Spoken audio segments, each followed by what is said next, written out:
الحمد لله نحمده ونستعينه ونستغفره ونؤمن به ونتوكل عليه ونعوذ بالله من شرور أنفسنا ومن سيئات أعمالنا من يهده الله فلا مضل له ومن يضلله فلا هادي له ونشهد أن لا إله إلا الله وحده لا شريك له ونشهد أن سيدنا ومولانا محمدا عبده ورسوله صلى الله عليه وسلم أما بعد فأعوذ بالله من الشيطان الرجيم بسم الله الرحمن الرحيم من جاء بالحسنة فله عشر أمثالها ومن جاء بالسيئة فلا يجزى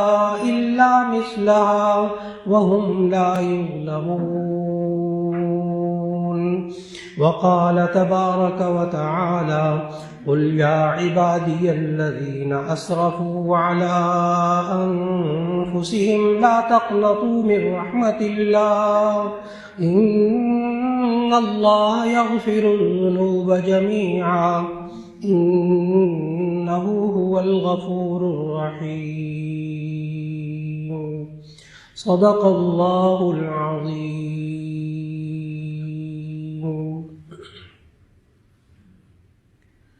اللہ رب العزت نے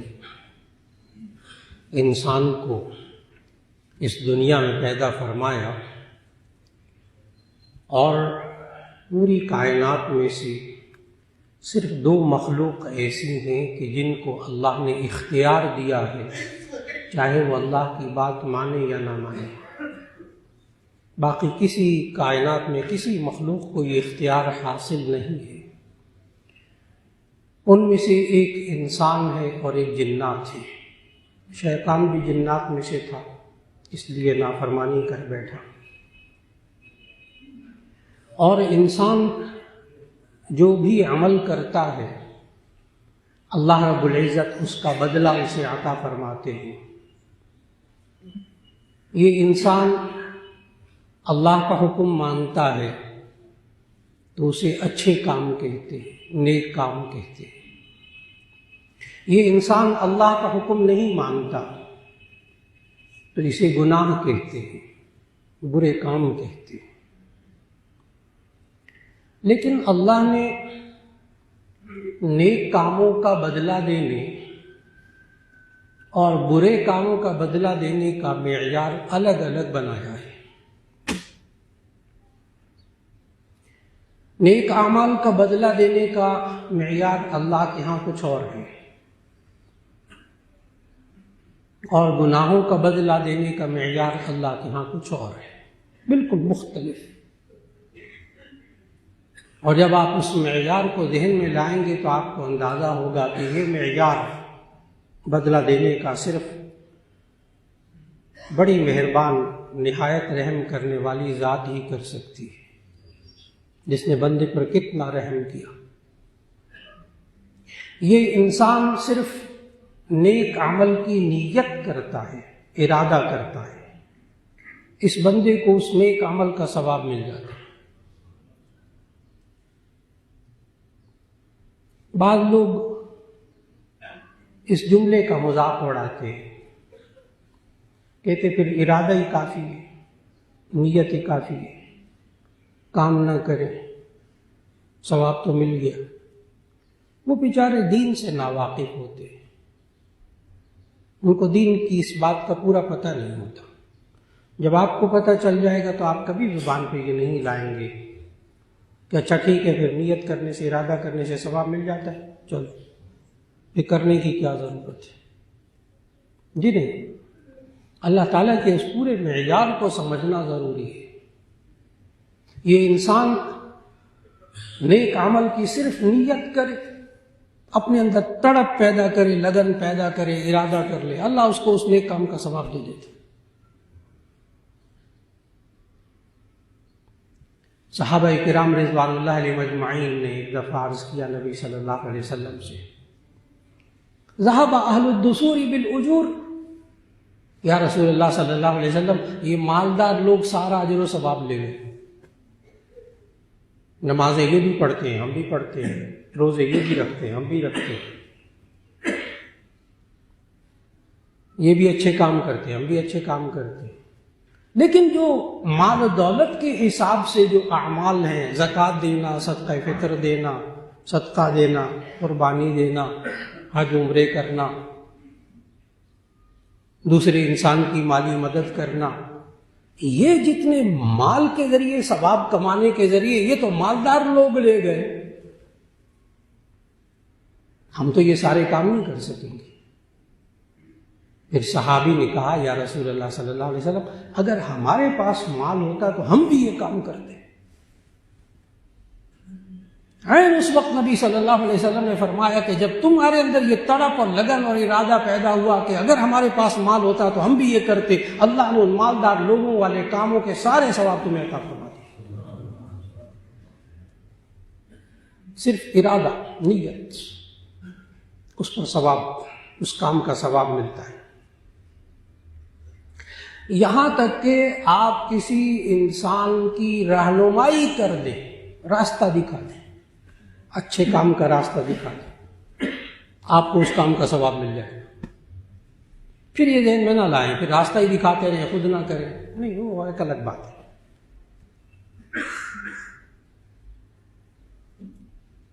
صرف راستہ دکھا دیں نیکی کا کسی انسان کو، آپ کو اس کام کا ثواب مل جائے، چاہے وہ کرے یا نہ کرے۔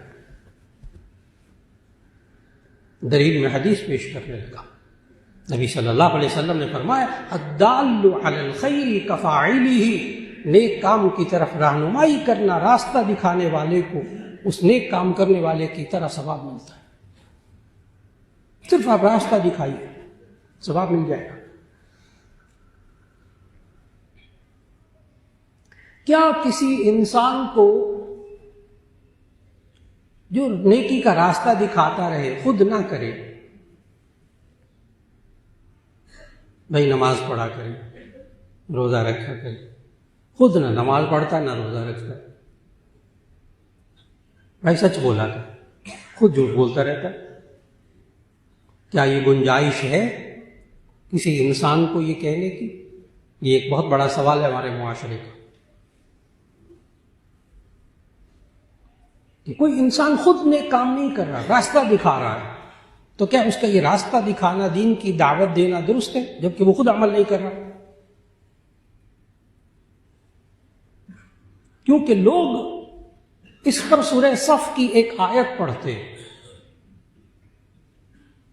یا ایھا الذین آمنوا لم تقولون ما لا تفعلون، اے ایمان والو تم وہ کام کیوں، لم تقولون، تم وہ کیوں کہتے ہو، ما لا تفعلون، جو کرتے نہیں۔ کبر مقتا عند اللہ ان تقولوا ما لا تفعلون، بڑا گناہ ہے یہ کہ آپ کوئی کام کہیں اور وہ کرتے نہ ہو۔ تو بعض لوگ یہ آیت پڑھتے ہیں کہ جی آپ خود تو عمل کرتے نہیں، دوسروں کو کیوں تبلیغ کرتے ہیں، دوسروں کو کیوں دعوت دیتے، خود تو دین پر آپ عمل نہیں کرتے۔ تو کیا کوئی بندہ خود دین پر عمل نہ کر رہا ہو تو کیا وہ کسی دوسرے کو دعوت دے سکتا ہے دین کی؟ خود نماز نہ پڑھتا ہو کیا نماز کی دعوت دے سکتا ہے؟ اس کو بڑا غور سے سننا ہے۔ بہت سے لوگوں کے ذہن میں یہ الجھن ہے، وہ کہتے ہیں آپ جب نماز خود نہیں پڑھتے دوسروں کو نماز کا کیا کہتے ہیں، آپ خود جھوٹ بولتے ہیں، دوسروں کو سچ بولنے کا کیوں کہتے ہیں؟ کیا کہے بھی نہ یہ شخص؟ تو اس کا جواب ہے کہ اگر خود عمل نہ کرتا ہو، خود دین کی اس بات پر عمل نہ کرتا ہو، تو اگر وہ دوسرے کو دین کی دعوت دے، دین کی وہ بات بتائے تو یہ جائز ہے، اگرچہ اس پر الگ وعید ہے۔ اتأمرون الناس بالبر وتنسون انفسکم، کیا تم لوگوں کو نیکی کا حکم دیتے ہو، خود نیک اس دین کی بات پر عمل نہیں کرتے؟ وہ الگ وعید ہے، اور اس میں آپ نے یہ ذہن میں رکھنا ہوگا کہ پھر اس آیت کا کیا مطلب، لما تقولون ما لا تفعلون، کہ پھر یہ کہنا کہ لما تقولون ما لا تفعلون، یہ تو قول و فعل میں تضاد ہوا۔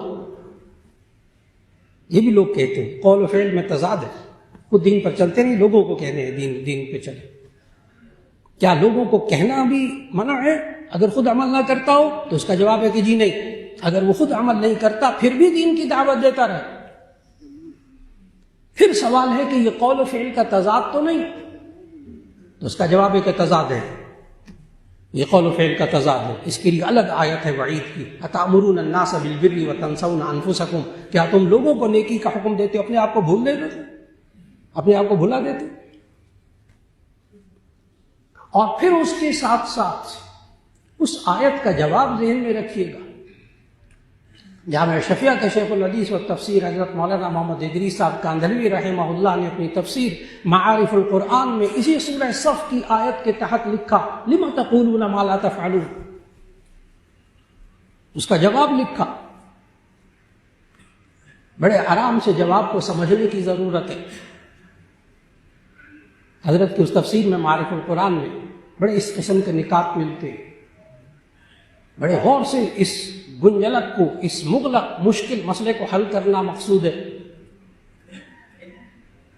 حضرت مولانا نے تفسیر میں لکھا کہ لما تقولون یا ایھا الذین آمنوا لما تقولون ما لا تفعلون، اس آیت کا تعلق دعویٰ کے ساتھ ہے، دعوت کے ساتھ نہیں ہے۔ بات مکمل ہو گئی، اب اس کو کھولنے لگا۔ اس آیت کا تعلق دعویٰ کے ساتھ ہے، دعوت کے ساتھ نہیں ہے۔ اب میں اس کو آسان کرنے لگا ہوں۔ فرمایا یہ دعویٰ سے تعلق رکھتی ہے۔ لما تقولون ما لا تفعلون، تم وہ دعویٰ کیوں کرتے ہو جو کرنا نہیں ہے تم نے؟ میں یوں کروں گا، میں وہ کروں گا، میں یہ کر دوں گا، میں وہ کر دوں گا، میں فلاں کام کروں گا، میں فلاں کام کروں گا، اور پتہ ہوتا ہے میں نے نہیں کرنا۔ مفسرین نے کیا لکھا کہ یہ آیت دعوے سے متعلق ہے۔ وہ دعویٰ کیوں کرتے ہو جو کرتے نہیں ہو؟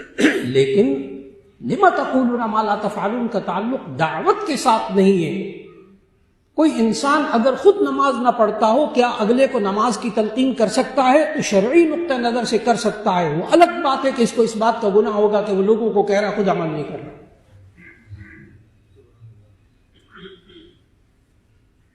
اس لیے انسان کسی کو راستہ صرف دکھا دے نیکی کا، اللہ تعالیٰ اس کو ثواب دے دیتا ہے۔ میں عرض کر رہا تھا کہ نیکی اور گناہ کا معیار اللہ نے الگ الگ رکھا ہے بدلہ دینے کا۔ نیکی کا صرف ارادہ کرے تو ثواب ملتا ہے، نیک کام کا صرف راستہ دکھا دے تو ثواب ملتا ہے۔ اور یہ انسان اگر یہ نیک کام کر لیتا ہے تو اب آیت پڑھنے لگا، من جاء بالحسنۃ فلہ عشر امثالھا۔ جب کوئی انسان نیک کام کر لیتا ہے تو من جاء بالحسنۃ فلہ عشر امثالھا، جو بندہ نیک عمل کرتا ہے اللہ اس کو 10 نیکیوں کے برابر ثواب دیتا ہے، ہر عمل۔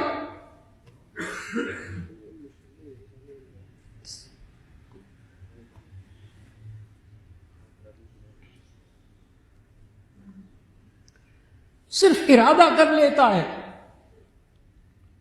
تو ثواب ایک عمل کا، راستہ دکھاتا ہے ایک عمل کا۔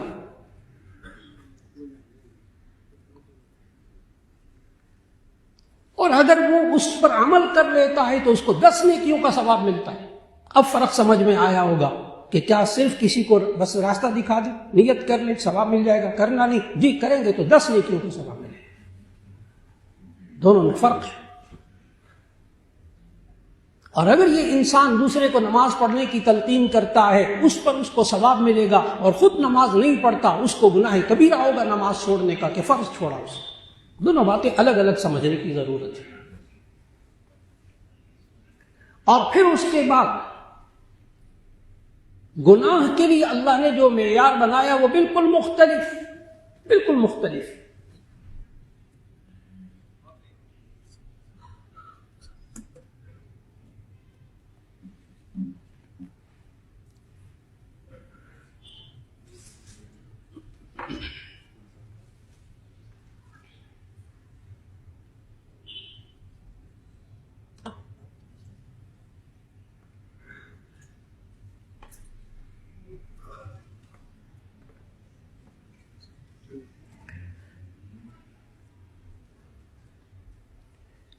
گناہ کے لیے جو معیار بنایا وہ بالکل مختلف.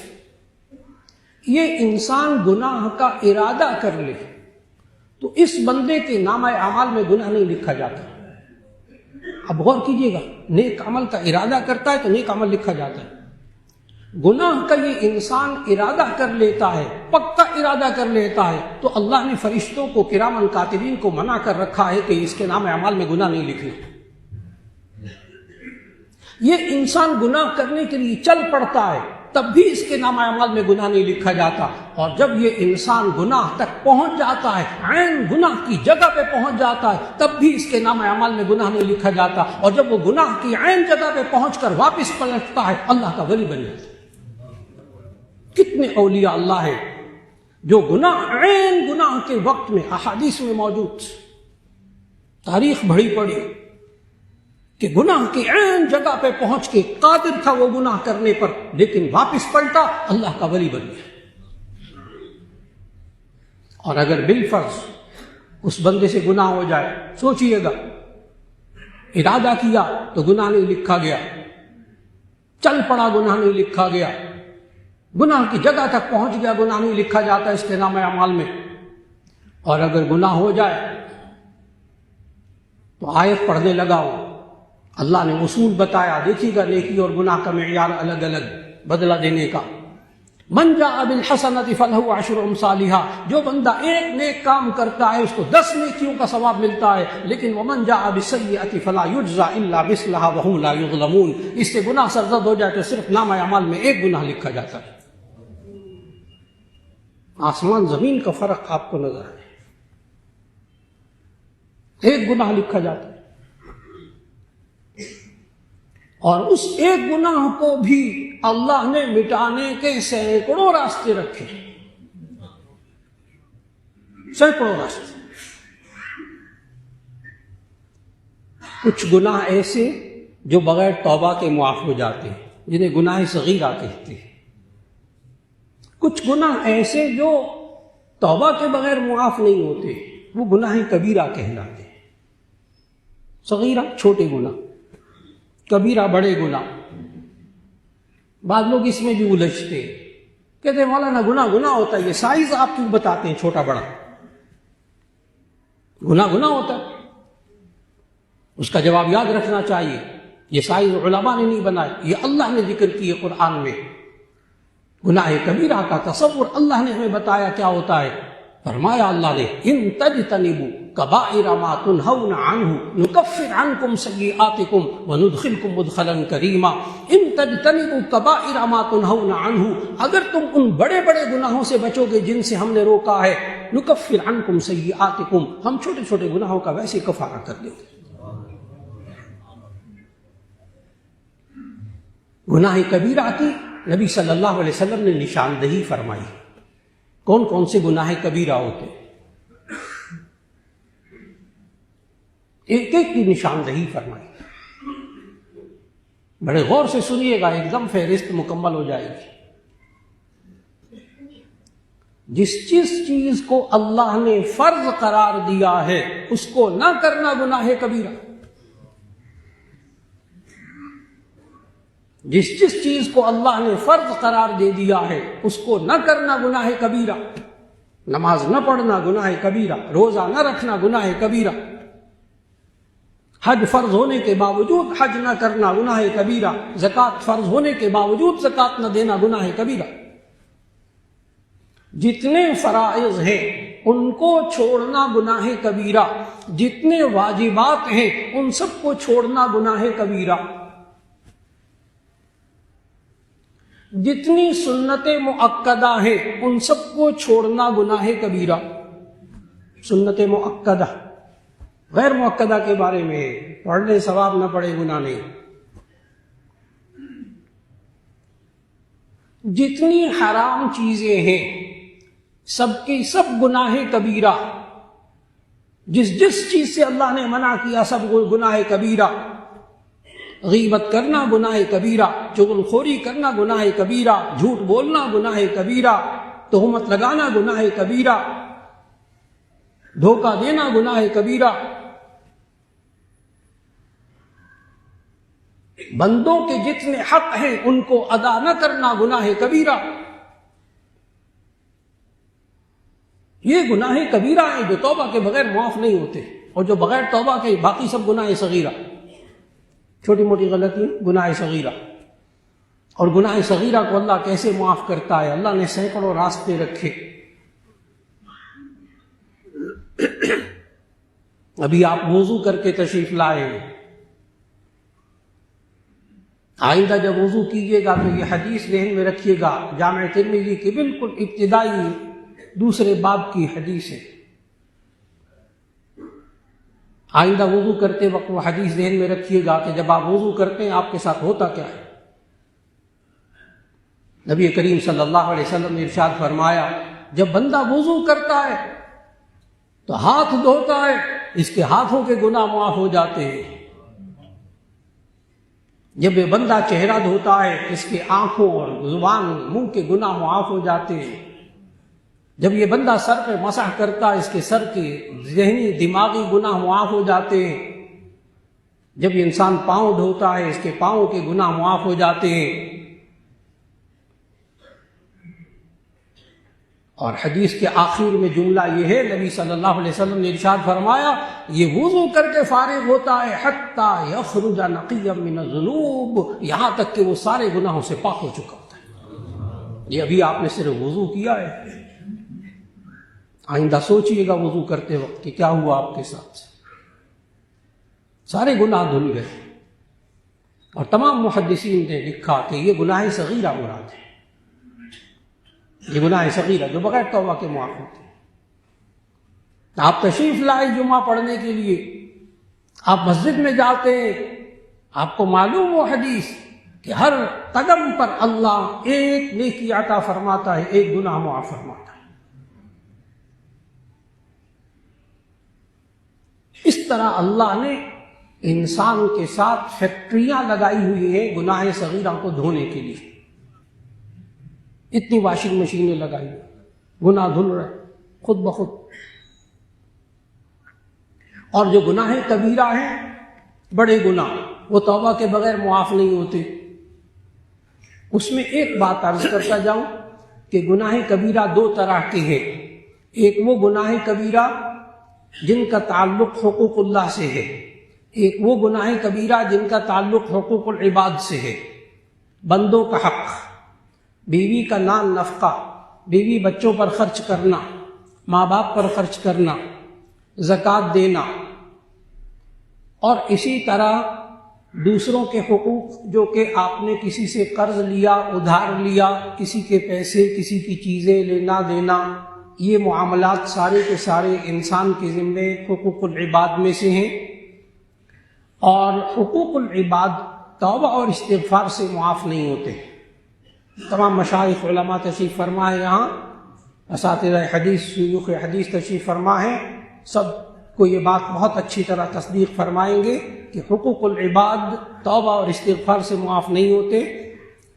حقوق العباد کو معاف کرانے کی، اپنے ذمے سے دور کرنے کی صرف دنیا میں دو صورتیں ہیں. نمبر ایک، آپ اس بندے کا حق ادا کر دیجئے. نمبر دو، اس بندے سے آپ معافی مانگ لیجئے. تیسری صورت، پورے قرآن حکیم کا مطالعہ کیجئے، احادیث کے ذخیرے کا مطالعہ کیجئے. حقوق العباد کے لیے تیسرا راستہ دنیا میں نہیں ہے. یہ نہیں ہے کہ 1 لاکھ 10 لاکھ دوسرے کا لے لیا، کھا لیا، لاکھوں روپیہ مار لیا، دوسروں کی جائیداد پر قبضہ کر لیا، یتیموں کا حق کھا لیا، دوسروں کا مال منع حق قبضہ کیا ہوا، دیتے ہی نہیں، اور اس کے بعد حج کرائے، عمرہ کرائے، دھل دھلا کے واپس آئے. سوال ہی پیدا نہیں ہوتا. کوئی نہیں دھلا یہ بندہ. حج اور عمرے سے حقوق العباد معاف نہیں ہوتے. اس کے لیے تو دو ہی صورتیں ہمیں اللہ اور اس کے رسول صلی اللہ علیہ وسلم نے بتائیں، یا بندے کا حق ادا کر دیجیے یا اس سے معافی مانگ لیجیے. تیسری صورت ہے لیکن وہ آخرت میں ہے اور بڑی کڑوی صورت ہے. تیسری صورت ہے لیکن وہ آخرت میں ہے. نبی کریم صلی اللہ علیہ وسلم نے صحابہ سے پوچھا، مل مفلس، مل مفلس، یہ کنگال کون ہوتا ہے، مفلس کون ہوتا ہے؟ صحابہ نے بھی وہی جواب دیا تھا جو آپ کے ذہنوں میں آ رہا ہے. جس کے لیس لہ متاع ولا درہم، صحابہ نے کہا جس کے پاس سامان نہیں ہوتا، پیسے نہیں ہوتے، وہ قلاش ہوتا ہے، مفلس ہوتا ہے، کنگال ہوتا ہے۔ نبی صلی اللہ علیہ وسلم نے فرمایا نہیں، مفلس وہ شخص ہوتا ہے جس نے خوب نمازیں پڑھی ہوں گی، روزے رکھے ہوں گے، زکاتیں دی ہوں گی، حج عمرے کیے ہوں گے، خوب عبادتیں کی ہوں گی۔ لیکن آگے حدیث کے الفاظ یہ ہیں، ایک طرف تو خوب نمازیں، خوب روزے، خوب صدقہ اور خیرات، خوب حج اور عمرے، لیکن دوسری طرف حدیث کے الفاظ ہیں ضرب ھذا وشتم ھذا وسب ھذا وسفک دم ھذا واکل مال ھذا۔ لیکن ان نمازوں کے ساتھ ساتھ کسی کا حق مارا ہوگا، کسی کو گالی دی ہوگی، کسی کا خون بہایا ہوگا، کسی کا مال کھایا ہوگا، تو نبی کریم صلی اللہ علیہ وسلم نے فرمایا اب آخرت میں تیسری صورت ہے، اور وہ یہ ہے کہ اس بندے نے دنیا میں ان بندوں کا نہ حق ادا کیا، نہ ان سے معافی مانگی، تو ایسی صورت میں آخرت میں تیسری صورت یہ ہے کہ نبی صلی اللہ علیہ وسلم نے فرمایا پھر اس بندے کے نیک اعمال اٹھا کر اس بندے کو دے دیے جائیں گے اسی بقدر جس بندے کا حق مارا ہوگا۔ اس کی نمازیں، اس کے روزے اٹھا کر دوسرے بندے کو دے دیے جائیں گے آخرت میں۔ اور اگر اس نے نمازیں بھی خوب پڑھی لیکن لوگوں کے حق بھی بڑے مارے، تو ایسی صورت کے اندر اس انسان کے سارے روزے، نمازیں، زکوٰۃ، حج، عمرے سارے چلے گئے دوسروں کے کھاتے میں، اور اس کے پاس نیک اعمال نہ بچے۔ تو نبی کریم صلی اللہ علیہ وسلم نے بڑی خوفناک صورت بتائی، فرمایا پھر اس وقت آخرت میں دوسرے بندے کے جس کا حق مارا اس کے گناہ اٹھا کر اسی بقدر اس کے کھاتے میں ڈال دیے جائیں گے۔ فرمایا قلاش اور مفلس اور کنگال تو یہ ہے کہ ساری زندگی وہ بیچارہ روزے اور نمازیں پڑھتا رہا لیکن دوسری طرف لوگوں کا حق مارتا رہا، آج اس کی ساری نیکیاں دوسرے کو چلی گئیں، اس کے گناہ اس کے کھاتے میں پڑ گئے۔ اللہ ہمیں اس وقت سے بچا لے۔ اپنی زندگی میں دوسروں کے حق ادا کرنے کی کوشش کیجیے۔ اور پھر ایک تو یہ گناہ کبیرہ ہے، میں نے عرض کیا حقوق العباد توبہ اور استغفار سے معاف نہیں ہوتے، یتیموں کا مال ناحق کھا کے توبہ اور استغفار سے معافی نہیں ملتی، دوسروں کا مال کھا کر دوسروں کو تکلیف پہنچا کر یہ انسان حج اور عمرے کر لے، اس کی توبہ اور استغفار نہیں ہوتی۔ ہاں البتہ حقوق اللہ کے اندر یہ بندہ توبہ اور استغفار کرتا ہے تو ایسی صورت میں اللہ تعالیٰ اس کے سارے گناہوں کو معاف کر دیتا ہے۔ بہت سے لوگ الجھتے ہیں مولانا معلوم نہیں، پتہ نہیں کتنے کتنے گناہ سرزد ہو گئے، ہمیں تو فہرست بھی یاد نہیں، اور مجھ سے تو بڑے بڑے گناہ ہو گئے، مولانا کوئی بڑے سے بڑا گناہ بھی ہو گیا ہو کہ اللہ وہ بھی توبہ اور استغفار سے معاف کر دے گا؟ تو اس کا جواب یہ ہے کہ قرآن مجید کا مطالعہ کیجئے، سب سے بڑا گناہ اللہ نے کس چیز کو قرار دیا؟ اللہ تعالیٰ نے فرمایا سورہ لقمان میں، جہاں لقمان علیہ السلام نے اپنے بیٹے کو کہا یا بنی لا تشرک باللہ ان الشرک لظلم عظیم، کہ یہ شرک بہت بڑا گناہ ہے، بہت بڑا ظلم ہے۔ اور دوسری جگہ اللہ نے قرآن مجید میں فرمایا شرک کے بارے میں ان اللہ لا یغفر ان یشرک ویغفر بہ ما دون ذلک لمن یشاء، اللہ مشرک کو نہیں بخشے گا، باقی ہر ایک کو بخش دے گا۔ بس صرف یہ ایک گناہ ہے پورے قرآن و حدیث میں معلوم ہوتا ہے جو سب سے بڑا گناہ ہے، شرک، کہ اللہ شرک کو نہیں معاف کرے گا، باقی ہر ایک کو معاف کر دے گا۔ اب بڑے غور سے سنیے گا، وہ لوگ کہ جن کے ذہنوں میں یہ بات آتی ہے کہ اگر ہم سے بڑے بڑے گناہ سرزد ہو گئے ہو کہ اللہ وہ بھی معاف کر دے گا، تو اس کا جواب یہ ہے کہ سب سے بڑا گناہ شرک، اور اللہ نے کہا میں مشرک کو نہیں بخشوں گا، باقی ہر ایک کو بخش دوں گا۔ تمام مفسرین نے بالاتفاق ایک بات لکھی ہے یہاں اس آیت کی تفسیر میں کہ یہ آیت کہ میں مشرک کو نہیں بخشوں گا، ان اللہ لا یغفر ان یشرک بہ ویغفر ما دون ذلک لمن یشاء، اللہ مشرک کو نہیں بخشے گا، باقی ہر ایک کو بخش دے گا، یہ صرف اس وقت ہے جبکہ موت شرک کی حالت میں ہوئی ہو، اور اگر موت شرک کی حالت میں نہ ہوئی ہو، زندگی میں اگر یہ اللہ سے معافی مانگے گا تو اللہ اسے بھی معاف فرما دے گا، اللہ اسے بھی معاف فرما دے گا۔ یہ انسان سب سے بڑا گناہ جس کو اللہ نے سب سے بڑا گناہ کہا شرک، یہ اللہ اس وقت معاف نہیں کرے گا جب اس بندے کی موت اس شرک کی حالت میں ہوئی ہو، اور اگر بندہ اپنی زندگی میں شرک سے بھی توبہ کر لے اللہ وہ بھی زندگی میں معاف کر دے گا۔ بڑی حساس مثال ہے، بڑا سنبھل کر مثال دوں گا. سوچئے گا یہ جو عرض کیا کہ زندگی میں انسان شرک سے بھی معافی مانگے تو کہ اللہ معاف کر دیتا ہے، بڑی حساس مثال دینے لگا ہوں. کتنے صحابہ ہیں آپ کو معلوم، کتنے صحابہ ہیں جو مشرکین مکہ میں سے تھے.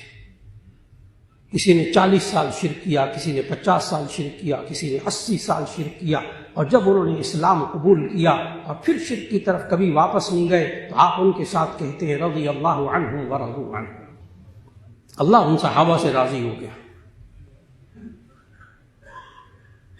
کتنے سالوں کے شرک کو اللہ نے معاف کر دیا. تو معلوم ہوا اللہ بڑے سے بڑے گناہوں کو معاف کر دیتا ہے، چاہے سمندر کے جھاگ کے برابر گناہ ہو تب بھی اللہ معاف کر دیتا ہے.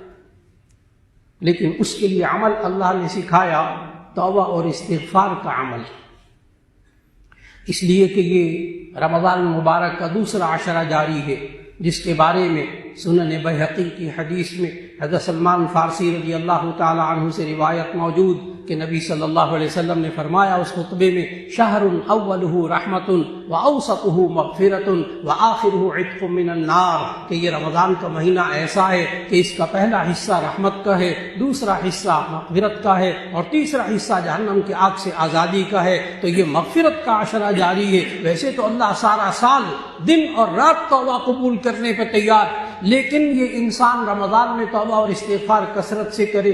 نبی صلی اللہ علیہ وسلم خوب کثرت سے توبہ اور استغفار فرماتے تھے، باوجود اس کے کہ انا فتحنا لک فتحا مبینا لیغفر لک اللہ ما تقدم من ذنبک وما تأخر. ان کی تو اگلے پچھلے سارے معاف ہو چکے، گناہ تھے ہی نہیں ان کے ذمے، ہوتے بھی تو معاف ہو جاتے. اس کے باوجود توبہ اور استغفار فرماتے تھے. نبی صلی اللہ علیہ وسلم نے فرمایا سمندر کے جھاگ کا جو میں نے لفظ بولا وہ اس سنن ابی داؤد کی اس حدیث کی وجہ سے کہ نبی صلی اللہ علیہ وسلم نے فرمایا جو بندہ 5 بار یا 7 بار یہ کلمات کہہ لے، اگر اس کے گناہ مثل زبد البحر سمندر کے جھاگ کے برابر بھی ہو تو اللہ ان گناہوں کو معاف فرما دے گا. اور وہ کلمات آپ کو بھی یاد ہیں، استغفر اللہ الذی لا الہ الا هو الحی القیوم واتوب الیہ. آسان الفاظ، 5 بار 7 بار سنن ابی داؤد کی حدیث میں موجود. استغفر اللہ الذی لا الہ الا هو الحی القیوم واتوب الیہ. دوسرے الفاظ سکھائے نبی صلی اللہ علیہ وسلم نے، اس عشرے میں خوب پڑھیے استغفر اللہ ربی من کل ذنب واتوب الیہ، استغفر اللہ ربی من کل ذنب واتوب الیہ. سمندر کے جھاگ کے برابر بھی گناہ اللہ معاف کر دے گا. اور بہت اچھی طرح ذہن میں رکھیے گا، کبھی توبہ اور استغفار کرنے کے بعد ذہن میں کوئی انسان یہ نہ لے کر آئے پتہ نہیں اللہ نے مجھے معاف کیا کہ نہیں کیا.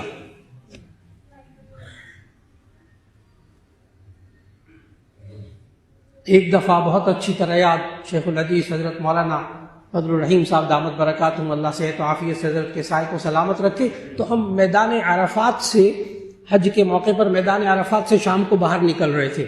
تو حضرت نے وہاں ماشاء اللہ بیان بھی فرمایا کہ جی جو عرفات میں توبہ استغفار کرے گا تو اسی صورت میں نبی صلی اللہ علیہ وسلم کا ارشاد ہے کہ اگر وہ میدان عرفات سے باہر نکلے گا تو اس کے سارے گناہ جل چکے ہوں گے. تو حضرت نے یہ بیان فرمایا.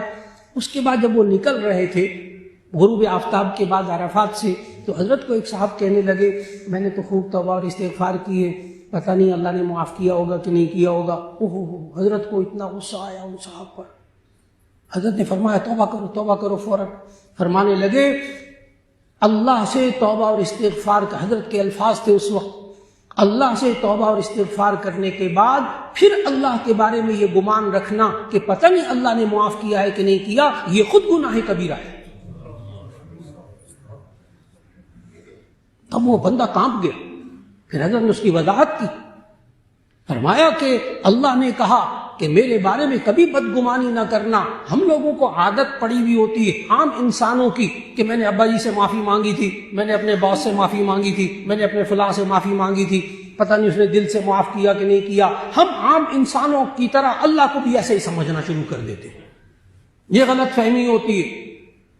آپ کسی انسان کے بارے میں تو کہہ سکتے ہیں میں نے اس سے معافی مانگی، پتہ نہیں اس نے معاف کیا کہ نہیں کیا، لیکن اللہ کے بارے میں انسان یہ گمان بھی نہ رکھے کہ میں نے اللہ سے معافی مانگی، پتہ نہیں اللہ نے معاف کیا کہ نہیں کیا. اس یقین کے ساتھ مانگے کہ میں نے اللہ سے معافی مانگی، اللہ نے معاف کر دیا. اس کے باوجود توبہ اور استغفار کرتے رہیں، لیکن یہ نہ ذہن میں لائے کہ پتہ نہیں اللہ نے معاف کیا کہ نہیں کیا. یہ ذہن میں لانا بھی، یہ سوچنا بھی گناہ ہے. یہ اللہ کے بارے میں بدگمانی ہے، اس لیے گناہ ہے. یہ اللہ کے بارے میں بدگمانی ہے. اور دو عمل سکھائے نبی صلی اللہ علیہ وسلم نے ان دعاؤں کے اندر: استغفر اللہ الذی لا الہ الا هو الحی القیوم واتوب الیہ، استغفر اللہ ربی من کل ذنب واتوب الیہ. ایک اس میں استغفار ہے، ایک اس میں توبہ ہے. یہ دو الگ الگ عمل ہیں اور ان دونوں میں بڑا گہرا تعلق ہے. استغفار کا مطلب ہے اللہ سے معافی مانگنا، اے اللہ مجھے معاف فرما دے. یہ ہے استغفار. استغفر اللہ، اے اللہ میں آپ سے معافی مانگتا ہوں، مجھے گناہ معاف فرما دے، سارے گناہ معاف فرما دے. یہ ہے استغفار. استغفار کا لفظی مطلب ہی ہے مغفرت طلب کرنا، معافی طلب کرنا. اور توبہ اس کا لفظی مطلب ہوتا ہے رجوع کرنا، واپس پلٹ آنا. اے اللہ میں تیری نافرمانی کر کے تجھ سے دور ہو گیا تھا، میں واپس آ رہا ہوں، آئندہ نہیں کروں گا. یہ ہے توبہ. اے اللہ میں آئندہ نہیں کروں گا. جب بندہ توبہ اور استغفار کر رہا ہوتا ہے نا، آج کل بھی اس کیفیات کو ذرا ذہن میں لائیے گا. جب توبہ اور استغفار کر رہا ہوتا ہے نا تو استغفار پہ تو بندہ ٹھیک چلتا ہے، اے اللہ مجھے معاف فرما دے، اے اللہ مجھے معاف فرما دے، سارے گناہ معاف فرما دے. یہاں تک تو بندہ ٹھیک چلتا ہے. توبہ میں آ کر اس بندے کو بریک لگتی ہے. جب کہتا ہے نا اے اللہ میں نہیں کروں گا، اے اللہ مجھے معاف فرما دے، میں آئندہ نہیں کروں گا، اندر سے نفس کہتا ہے تو پھر کرے گا. خاص طور پر ان گناہوں کے بارے میں جن کی انسان کو عادت پڑی ہوتی ہے. کئی لوگ ایسے ہیں جو توبہ اور استغفار کرنا اسی وجہ سے چھوڑ دیتے ہیں کہ میں یوں کہہ رہا ہوتا ہوں اے اللہ مجھے معاف کر دے، آئندہ نہیں کروں گا، اندر سے نفس کہہ رہا ہوتا تو پھر کرے گا، میں فوراً توبہ استغفاری میں نے کرنی چھوڑ دی. یہ عجیب و غریب کیفیت ہے. استغفار میں بندہ ٹھیک چلتا ہے، توبہ میں آ کے تھوڑا سا رکتا ہے، زبان رکتی ہے. حضرت مولانا اشرف علی صاحب تھانوی رحمہ اللہ نے اس کا علاج بتایا. 100% علاج آزما کے دیکھیے گا. کمال کا علاج بتایا، بڑا آسان. کہ جب بندہ یہ کہہ رہا ہو اے اللہ مجھے معاف فرما دے، اے اللہ میرے سارے گناہ معاف فرما دے، استغفار.